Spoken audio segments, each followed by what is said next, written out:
Perfecto, buenos días. Un placer estar con ustedes. Muy agradecidos a la Cámara Nacional de Comercio.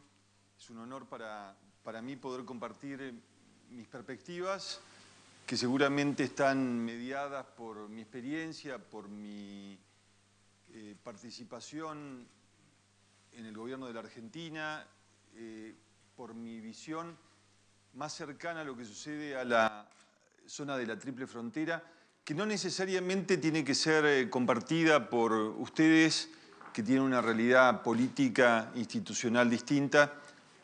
Tal vez haya convergencias. Ahora, lo importante para mí es destacar básicamente dos cosas. Por un lado, mi aproximación a la problemática del contrabando de cigarrillos es una aproximación que intenta ser estratégica. Básicamente, ¿por qué?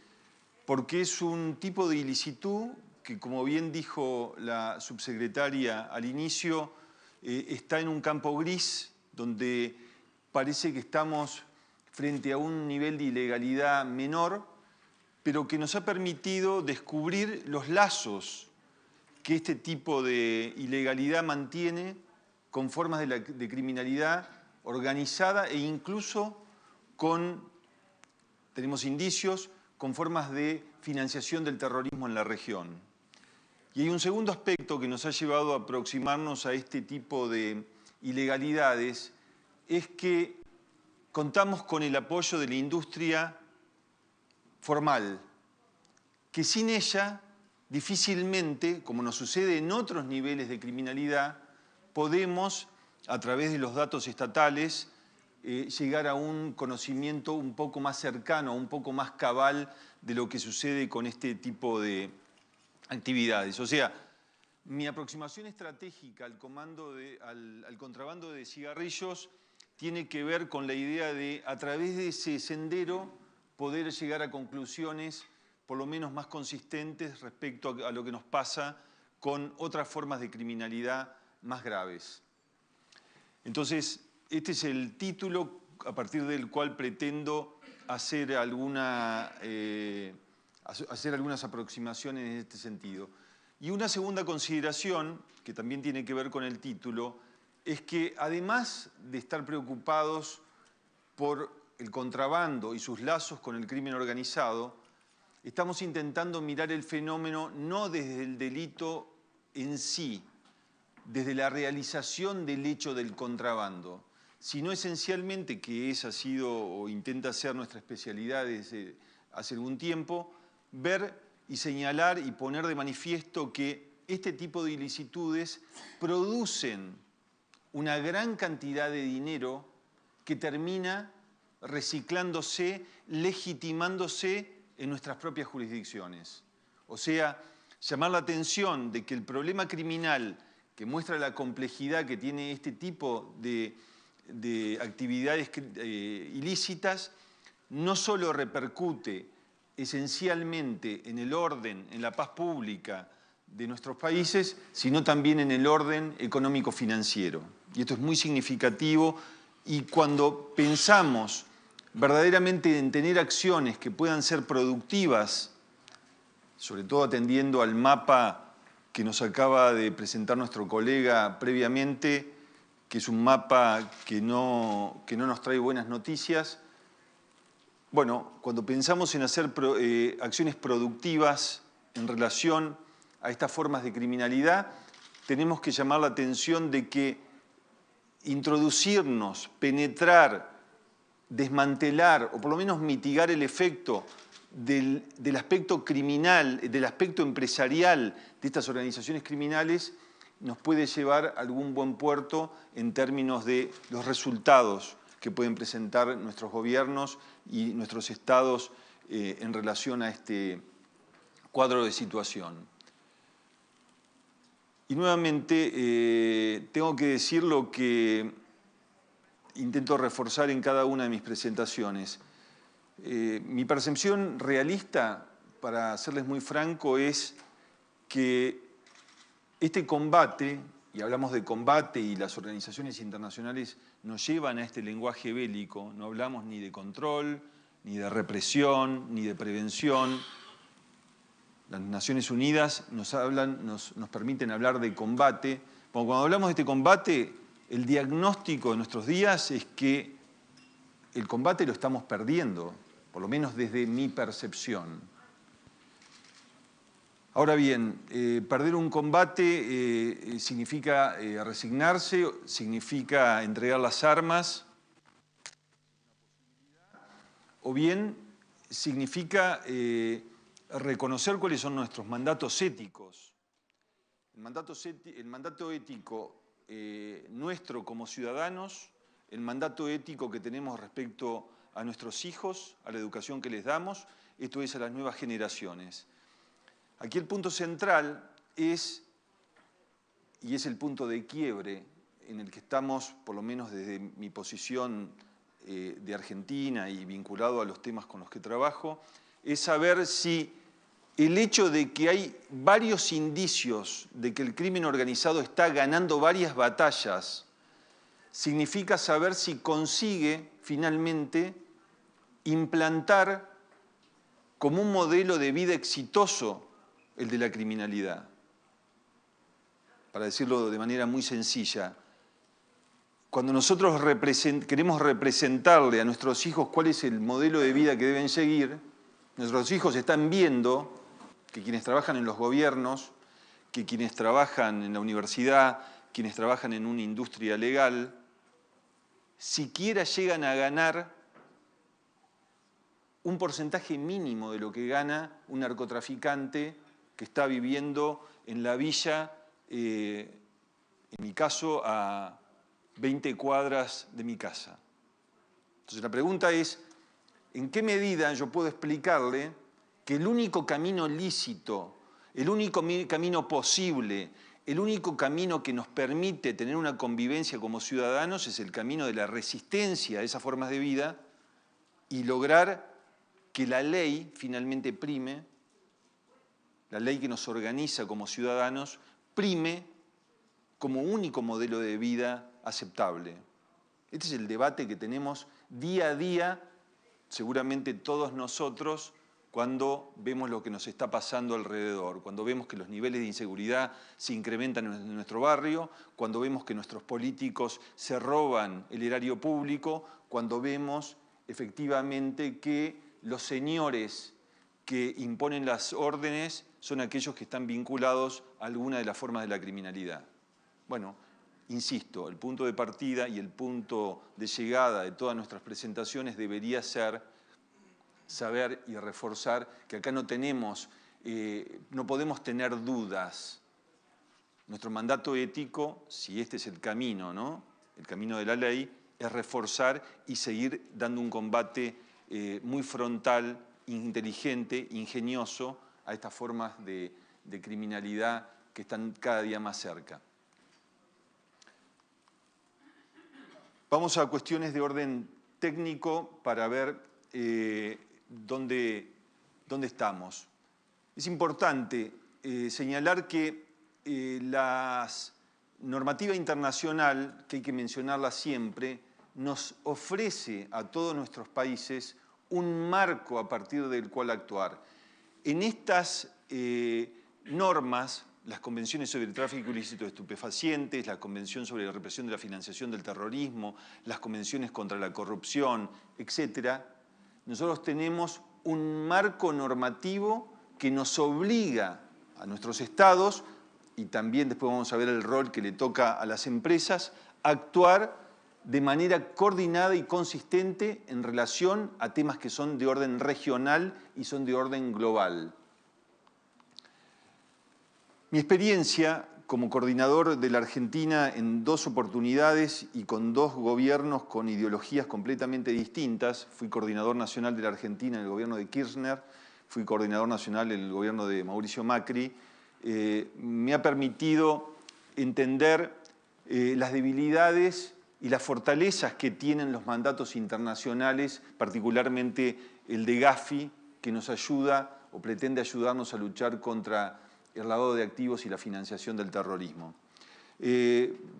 Bondades, bueno, estas normativas nos han permitido por lo menos tener un lenguaje común, saber que los países, más allá de nuestras idiosincrasias, más allá de nuestras diferencias, debemos y podemos hablar un lenguaje común y usar herramientas para mitigar el efecto perverso del dinero que se lava en nuestras regiones o que eventualmente puede llegar a manos de terroristas para que cometan sus actos de violencia y extremismo extremo. Entonces, las debilidades son obviamente que los mandatos internacionales llegan a los países a veces demasiado tarde.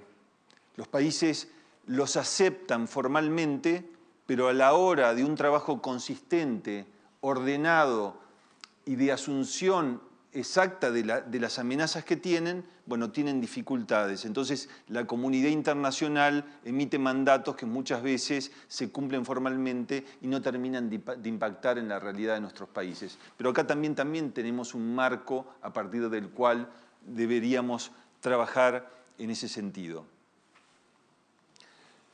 Bueno, estamos viendo que cuando hablamos de lavado de activos y cuando hablamos de financiación del terrorismo, estamos hablando obviamente de delitos de orden económico-financiero. Estamos hablando del dinero que está vinculado a este tipo de actividades. Y en un sentido conceptual, acá hay una división de aguas, pero en verdad hay una confluencia también entre lo que es lavar dinero y financiar al terrorismo. El lavado de activos conceptualmente está articulado en relación a estos delitos, esencialmente, y fue pensado en la comunidad internacional a partir del reconocimiento de que el tráfico ilícito de drogas, de que los tráficos de personas y de armas, el contrabando producían cantidades significativas, como también vimos de manera muy elocuente en la presentación inicial. Y la financiación del terrorismo implica que no solo debemos pensar en la idea de que alguien da dinero a un terrorista que va a meter una bomba, sino estamos pensando en la propia financiación a organizaciones terroristas que no necesariamente están directamente en el plano operativo, sino que están trabajando en la educación del extremismo, en la planificación de dónde penetrar para posteriormente cometer una bomba. O sea, tiene este nivel de complejidad, pero al final del camino sabemos que estos dos vectores que aparecen separados terminan confluyendo. Y la realidad de estos años nos muestran que aquellos que en algún momento consiguen crear una ruta para traficar cigarrillos, para traficar otros bienes, terminan posiblemente facilitando la posibilidad de que ese dinero, también esos circuitos de dinero, también permitan beneficiar a actores terroristas o a organizaciones terroristas que están en otros lados del mundo.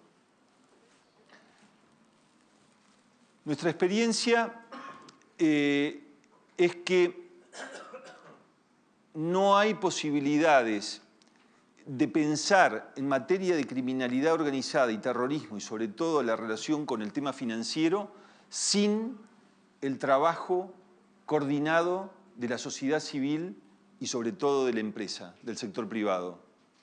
Esto es un reconocimiento realista acerca inicialmente de las incapacidades que tiene el Estado para ya dar cuenta de estas formas de criminalidad. El Estado no puede.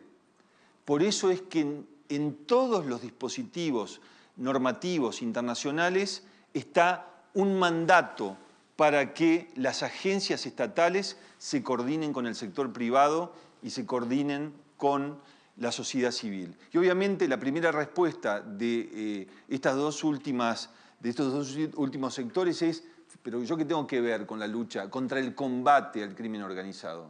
Yo produzco bienes, estoy en el comercio, eventualmente soy una organización civil que se dedica a otras actividades.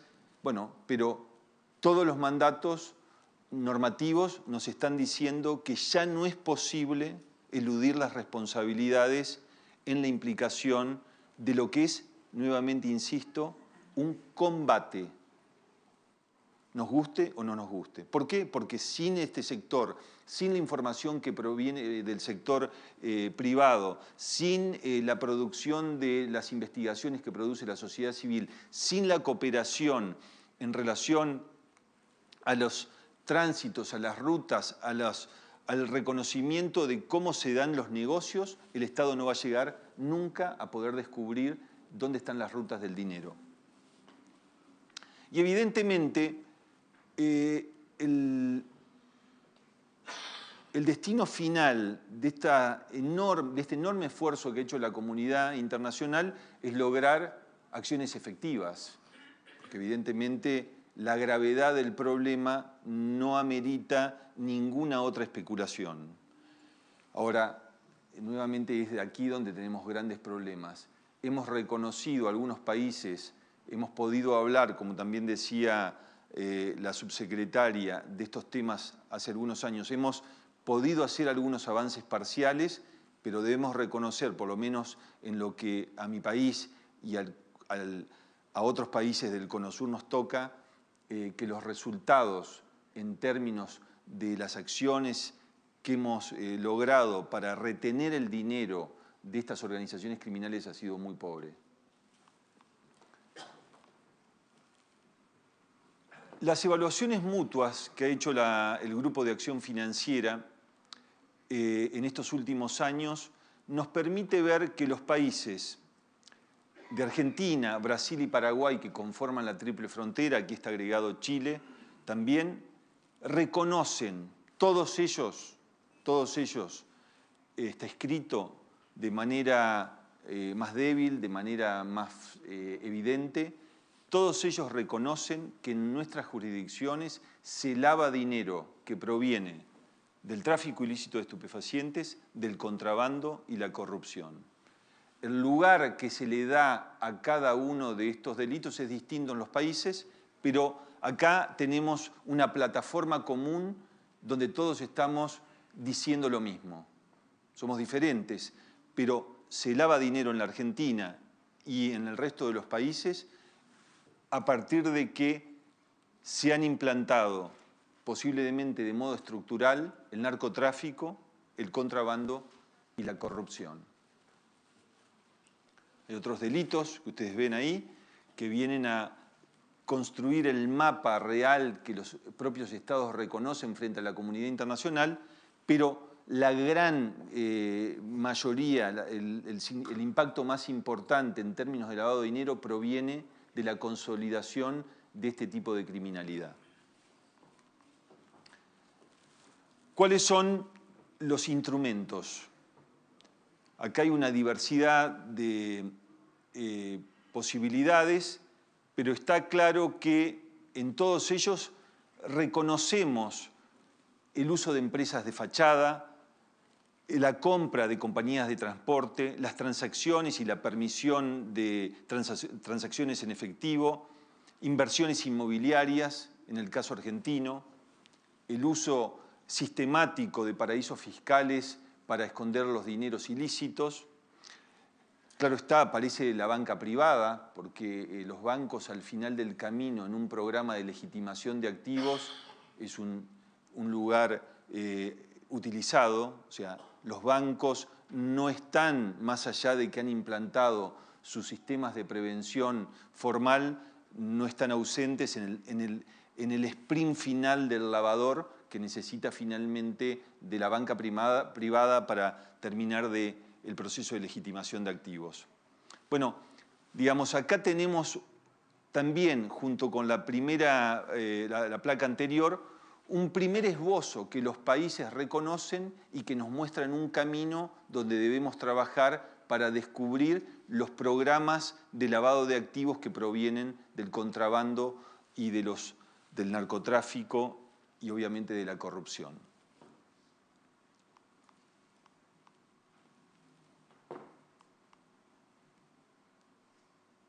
Esto es lo que acabo de decir. Entonces, en el mismo proceso en el que los estados están reconociendo cuáles son los delitos, nuestros estados en el Cono Sur están reconociendo cuáles son los delitos que generan el dinero que se lava, están también mostrando cuáles son sus vulnerabilidades. Vulnerabilidades que todos conocemos, pero que podemos repasar juntos. Debilidad de estadísticas policiales y judiciales.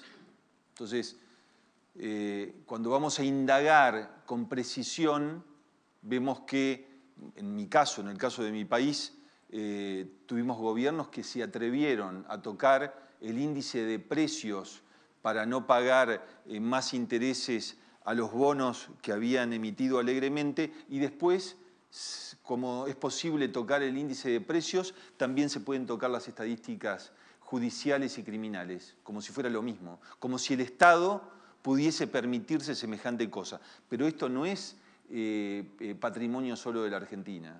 Cuando vamos a Paraguay e incluso cuando vamos a Brasil, vemos que las estadísticas policiales y judiciales no alcanzan a reflejar la realidad del problema criminal del que estamos hablando.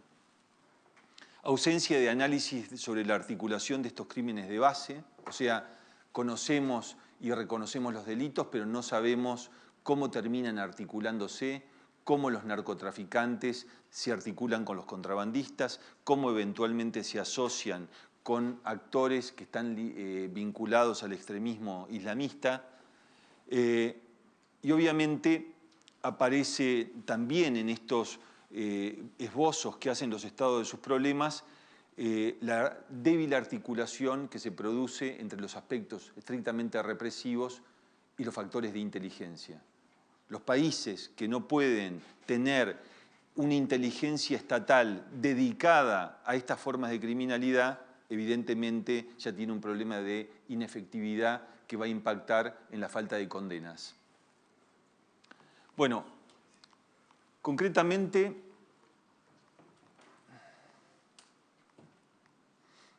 estamos en un momento donde nuestros países están necesitados por una orden global de la comunidad internacional, particularmente de Gafi y de Naciones Unidas, en consolidar sus mapas de riesgo.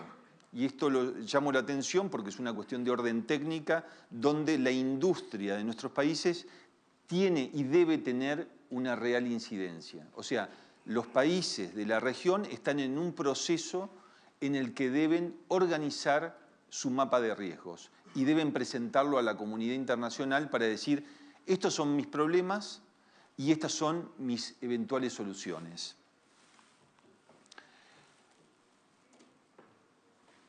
Estamos, y de nuevo cito a la presentación anterior, fue muy importante, nos dio una visión global, cito algunos aspectos. Ustedes vieron y saben que se ha hecho un esfuerzo enorme en los países andinos en relación a la producción de cocaína. Miren, entre 2013 y 2016 nunca se produjo tanta cocaína de máxima pureza como en estos años. Nunca. Se están batiendo todos los récords históricos. Los países que tienen el oligopolio en la producción de cocaína, Colombia, Perú y Bolivia, han producido en el año 2016 1.400 toneladas de cocaína de máxima pureza. Eso implica, en términos concretos, obviamente, un derrame en todos los mercados de consumo de cocaína consolidados, los Estados Unidos, Europa, atención, Brasil, que se ha consolidado como uno de los mayores mercados de consumo de cocaína del mundo, pero también produce el fortalecimiento de organizaciones criminales que ya no están localizadas en los países como en los años 80, sino que están localizadas en jurisdicciones como Brasil, donde el primer comando de la capital se está consolidando como el cartel más importante en la región y que tiene evidentemente un impacto directo, su expansión, en países como Paraguay y directamente en países como la Argentina. En Paraguay se han hecho intentos de todo tipo para bajar los niveles de plantación de marihuana, pero se han alcanzado récords impresionantes. En el año 2015, los informes internacionales muestran que se que las plantaciones alcanzan entre 40 y 50.000 hectáreas, lo que produce, producen entre 40.000 y 50.000 toneladas anuales de marihuana, con una expansión de las plantaciones como nunca se ha visto.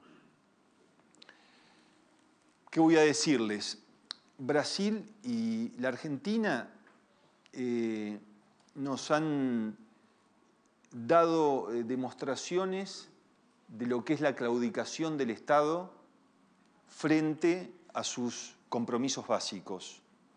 Porque un Estado que se dedica, estados que se dedican a fortalecer, como ha sucedido en mi país, la corrupción política montando esquemas estructurales donde el empresariado no es un convidado de piedra, donde el empresariado ha sido el factor de producción que ha permitido que políticos avesados ofrezcan las mejores rentabilidades y las mejores posibilidades para el desarrollo empresarial, sobre todo en obra pública y otros aspectos estratégicos de la vida de un país. Es escandaloso. Obviamente, los muchachos que están en la producción de la cocaína de máxima pureza festejan y toman champagne francés cuando ven que los gobiernos claudican en un nivel, en una magnitud como la que hemos conocido en Brasil y como estamos viendo apenas en la punta del iceberg de lo que ha sucedido y posiblemente sucede en la Argentina. Porque son problemas de orden estructural. No es un gobierno, ni dos, ni tres, sino muchos y sobre todo un cambio social el que permite una mutación sustantiva de este tipo de problemas graves. Miren, Paraguay es el mayor productor de cigarrillos de la región, por eso es un indicador muy significativo. Produce 70.000 millones de cigarrillos, consume apenas 3.000 millones. El resto, el excedente, ¿dónde va? Bueno, ustedes me dirán, es un buen exportador legal, competitivo de cigarrillos. No, es un productor reconocido de cigarrillo contrabandeado. Inunda los mercados de nuestros países con mercadería contrabandeada. 67.000 millones van posiblemente en esa magnitud a las rutas de contrabando. Esto implica, así como la cocaína, un kilo de cocaína de máxima pureza, antes de salir de la frontera, llega a $5.000. En los mercados consolidados, ese precio llega a ser entre $20 y $25.000. Un kilo. Después vienen los cortes.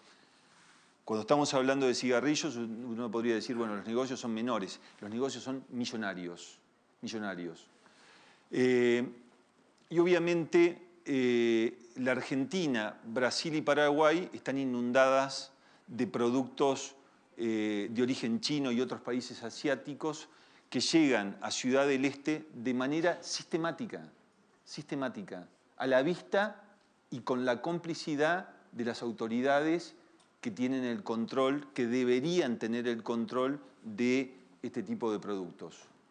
Se distribuyen de manera controlada, hay protección y vigilancia para que lleguen a los comercios de Ciudad del Este y de allí se nutre, de acuerdo a los momentos de la coyuntura del tipo de cambio, es un tema que yo no quisiera tocar por razones obvias acerca de lo que sucede con el peso argentino, podemos seguir llamándolo peso argentino por ahora, pero de acuerdo a las variaciones de nuestro dinero, estos productos entran o salen produciendo márgenes de rentabilidad enormes.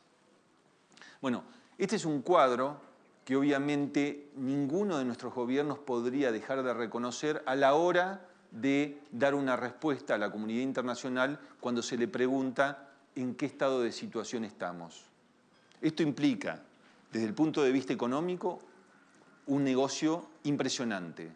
Implica un poder de influencia muy significativo y lo que es más duro de aceptar, implica la posibilidad de que los contrabandistas y los narcotraficantes, gracias a la corrupción estructural de nuestros países, puedan elegir a concejales, puedan elegir intendentes, puedan penetrar en las gobernaciones e incluso puedan llegar a la cúspide del poder en la toma de decisiones presidenciales, diciéndole cuál es el camino que deben tomar para que estos negocios sean aún más rentables. Este es el cuadro de situación que tenemos en la Argentina, en Brasil, en Paraguay, de manera definitiva. Obviamente, les dije, mi aproximación es de orden estratégico.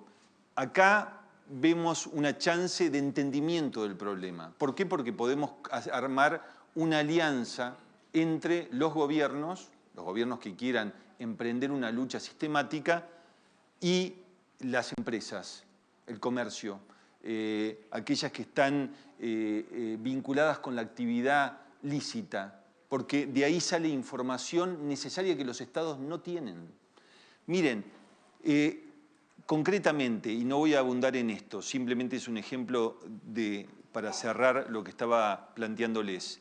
El contrabando de cigarrillos impacta en un 48% en el mercado de consumo de cigarrillos de Brasil, un 14% en Argentina y un 22% en Chile. No mencionamos a Paraguay porque es el mayor pregonero del contrabando ilícito, el contrabando criminal de alta escala para todos nuestros países. Entonces, este es el cuadro de situación en el que estamos. Las cifras ahí están, son significativas, además de multiplicar la influencia de los contrabandistas, permite obviamente un daño al fisco, porque el fisco termina privándose de recibir los tributos pertinentes en un mercado donde los tributos son importantes y son significativos y están aceptados. Trabajar en los temas fiscales, trabajar en las zonas grises de los narcotraficantes y los contrabandistas es muy importante también.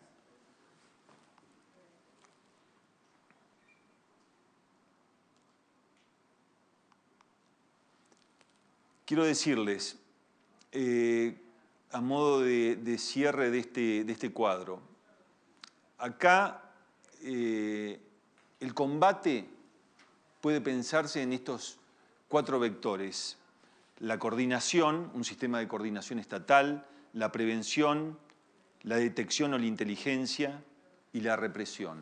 Esto es lo que conforma el cuadro de un combate inteligente a el lavado de activos proveniente de los delitos que les acabo de mencionar. Es imposible, y a veces uno puede decir que muchos de nuestros funcionarios ignoran o quieren ignorar las particularidades del fenómeno. Es importante priorizar el conocimiento de los crímenes precedentes del lavado de activos. Muy importante. En esta etapa en la que estamos, entrados en el siglo XXI, seguir diciendo que luchamos contra el lavado de activos in abstracto ya no tiene ningún sentido. Nosotros tenemos que explicitar cómo es que se genera el dinero, cuáles son los mecanismos que se utilizan y cómo termina ese dinero reciclándose en nuestras jurisdicciones, algo que ya está admitido, pero tenemos que entender de modo como como la información que se produce en los gobiernos más maduros, decir, bueno, ¿cuáles son los actores involucrados en estas prácticas ilícitas y cómo podemos hacer para entrar a estas rutas del dinero de manera efectiva? En este punto, en el plano de la prevención, el rol del sector privado es fundamental. Fundamental.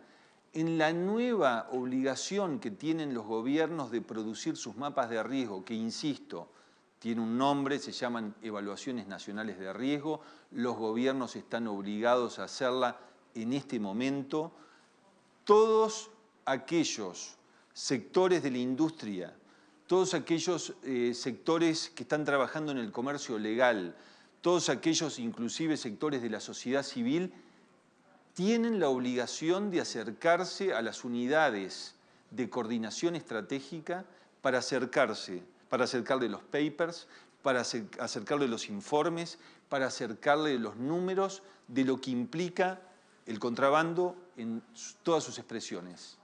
Es fundamental, es un momento oportuno para que los gobiernos comprendan cómo se produce, qué es lo que están viendo, cómo es que ellos están entendiendo en relación a las rutas, en relación a la logística, en relación a los modus operandi de los contrabandistas, porque esto podría impactar positivamente en el mapa de riesgo que están elaborando nuestros gobiernos.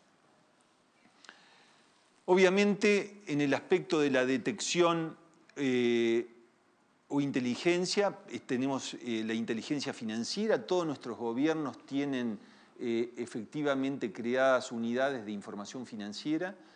Estas unidades de información financiera no tienen, les puedo asegurar, un conocimiento cabal de las particularidades de estos delitos. Obviamente reciben información bancaria, los bancos le dicen que hay movimientos patrimoniales que son inusuales, otros sectores del sector privado les advierten eventualmente de que puede haber operaciones inusuales, pero aquí hay que fortalecer la inteligencia financiera concreta en relación a actividades criminales que están alejadas de lo que puede ser la clientela de un banco. Hay que dar un giro más en esta problemática. De nuevo, es una oportunidad advertir sobre el funcionamiento del contrabando y sus aliados a estas unidades de inteligencia financiera. Y por último, y este es uno de los aspectos donde tenemos más vulnerabilidades, es que cuando finalmente nosotros le decimos al mundo, nuestros países le dicen al mundo, sí, estamos comprometidos en la lucha contra el lavado de activos y la financiación del terrorismo. Claro, el mundo nos pregunta, bueno, ¿cuáles son sus resultados?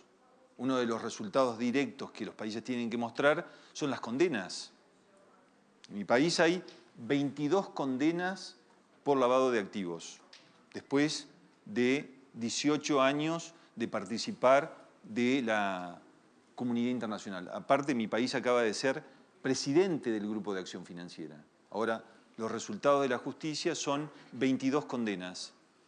En esas 22 condenas, si uno percibe y uno las analiza, claro, hay casos de contrabando, hay casos de narcotráfico como delitos precedentes, eventualmente habrá algún caso de corrupción, pero de la mitad de ellos, de los involucrados, las condenas fueron efectivas solamente en un 50%.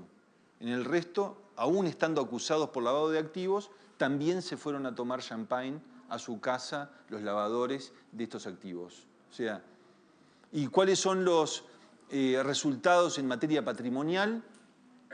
Bueno, los jueces, los fiscales no han conseguido llegar al destino final de todo este andamiaje institucional, que es a capturar el dinero, desmantelar la empresa y finalmente decir que a una organización criminal se la ha privado de los insumos de su sangre necesaria para que el sistema orgánico funcione. O sea, tenemos que trabajar y la industria, que ha sido un factor central en materia de prevención, tiene que tener muy en claro también, tiene que pedir información al Estado, tiene que conocer cuáles son los resultados que al final del camino se producen en la justicia respecto a los contrabandistas y respecto a los criminales asociados. O sea, este es el mapa, y vuelvo al principio, donde tenemos una oportunidad, obviamente estoy hablando a actores del comercio lícito, de la industria, y mi cierre o mi conclusión debería estar vinculado a lo que dije inicialmente, digamos. Estamos en un momento difícil, estamos en un momento muy difícil. no estamos en un momento donde vemos un declinio del crimen organizado. No estamos viendo un declinio de formas asociadas al terrorismo más extremo.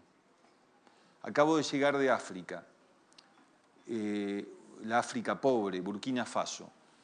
En Burkina Faso, ustedes miran, bueno, no es el momento de hablar de Burkina Faso, simplemente es muy sintético. En Burkina Faso, un adolescente de 18 años, obviamente mira a sus gobiernos, no hay mucho para ofrecer. Mira el trabajo legal, tampoco puede encontrar mucho camino. Ve, sin embargo, que los nuevos líderes de Al-Qaeda que se han consolidado en la región, son líderes que viven en el territorio, sufren el calor, están viviendo con sus comunidades. Todos ellos, todos los nuevos emires de Al-Qaeda, ¿saben de dónde vienen? Del contrabando de cigarrillos. Son actores que conocen perfectamente las rutas del contrabando africano hacia Europa. Ellos les ofrecen una forma de trabajo eventual, donde se paga, seguramente, está probado, es mucho más rentable trabajar como un soldado de Al-Qaeda que para trabajar en la policía o en los gobiernos de la región, y además les ofrece un modelo de vida, les ofrece un camino que está iluminado por una visión del mundo. O sea, la oferta que está haciendo Al-Qaeda en África es no solo seductora, es muy consistente. Los líderes están al lado de los combatientes y además tienen una cosmovisión bastante importante en materia conceptual, en materia ideológica, para convencer en la idea de que es un camino de vida posible para un adolescente que quiere eventualmente ser alguien en la vida. Ahora, mi experiencia fue esa. Ahora, cuando vuelvo a Buenos Aires y alguna vez tengo que ir al conurbano de Buenos Aires y veo situaciones que en muchos casos son muy parecidas a las que vi en África. Para entrar, la policía tiene que avisarle al líder social. El líder social le avisa al narcotraficante. El narcotraficante es en última instancia el que marca el orden del barrio. Y cuando hay un problema social, sea de robo, sea de que los soldaditos están vendiendo en otra jurisdicción y todo lo demás, finalmente hay que terminar hablando con el líder narco del barrio en la provincia de Buenos Aires. No estoy hablando de África. Entonces, vuelvo con el mismo concepto. ¿Será que el narcotraficante tiene la misma cosmovisión de un terrorista islamista? No lo sé, pero sí sabemos que tiene un portfolio de oportunidades para los adolescentes que en muchos casos supera, obviamente, los planes sociales, que supera las ofertas de trabajo informal que ese adolescente puede conseguir en su entorno. De modo tal que acá el camino es un camino arduo. Los actores de la sociedad civil, los empresarios, los que realmente tenemos influencia a través de la palabra, a través de la actividad que hacemos en la producción, tenemos la obligación de orientar a todos nuestros gobiernos, apoyarlos, ayudarlos en este combate. Y seguramente, y me pasa, he trabajado en el gobierno, con dos gobiernos con ideologías distintas, hay actores estatales muy comprometidos, gente muy sana en los gobiernos, que se ve entrampada muchas veces por los esquemas de corrupción o por las burocracias estatales que no quieren darse cuenta del problema que tenemos. Entonces, estas son las alianzas que tenemos que generar. Por eso son muy importantes este tipo de eventos, donde los que vienen están interesados en dar visibilidad a nuestros problemas de manera frontal y franca. No podemos hablar de cosas etéreas en este tipo de reuniones. Tenemos caminos, tenemos instrumentos que nos ofrece la comunidad internacional y nuestra tarea es hacerlas efectivas. Conseguir mitigar, conseguir debilitar, conseguir éxitos parciales en esta lucha, yo creo que es nuestra orientación más racional en este momento que estamos viviendo, y eso nos puede realmente orientar a futuro para lograr éxitos más contundentes. Ahora, lo que es muy importante es que mientras estamos haciendo esto, donde ganamos y perdemos, les estamos diciendo a nuestros hijos, les estamos diciendo a las generaciones que nos escuchan, nosotros que somos adultos responsables, miren, el único camino posible, el único camino de éxito es el modelo de la ley. No es el modelo de aquellos que con violencia nos intentan imponer un estilo de vida que solo beneficia a unos pocos. Muchas gracias. Gracias,